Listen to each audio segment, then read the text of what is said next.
আসসালামু আলাইকুম প্রিয় দেশবাসী, সবাই কেমন আছেন? আজকে আমি জুলকার 9 এর জন্য বাথরুমে কন্টেইন বানাচ্ছি। আমি চাচ্ছিলাম একটু ভিউ বাড়িয়ে টাকা ইনকাম করব, কিন্তু শালা জুলকার আয়শা আমার ইনকামের 12টা বাজায় দিল।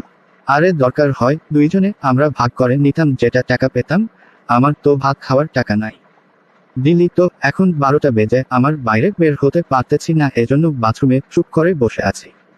আহা হা হা হা, আমি দেশটারে শেষ করে দিব। আমি যে দেশে থাকতে পারিনি সে দেশে কাউকে থাকতে দেব না। হা হা হা হা হা হা। শালা তোরেই তো আমি খুঁজতেছিলাম, আর তুই এখানে বাথরুমে চিপায় বসে আছিস। জুলকার ভাই আমাকে ক্ষমা করে দে। আমি আর এসব ভিউ ব্যবসা করব না। থাক শালা, তুই হচ্ছিস কুত্তার লেজ, তুই কখনো সোজা হবি না, দ্বারা দেখাচ্ছি। আমার ভুল হয়ে গেছে, আমাকে মাফ করে দাও। আমি যে ভুল করছি এটা স্বীকার করতেছি। প্রিয় দেশবাসী, আমাকে ক্ষমা করে দিও, আর কখনো গুজব ছড়াবো না। শালা বোকাচোদা, এবারের মতো মাফ করে দিলাম, পরের বার তোর অবস্থা খারাপ করে দেব। যা এখান থেকে, ভাগ না হলে একটা লাথি মেরে টয়লেটের ভিতরে ঢুকায় দেব। আল্লাহ, এবারের মতো বেঁচে গেলাম রে। ভালো থাকবেন সবাই।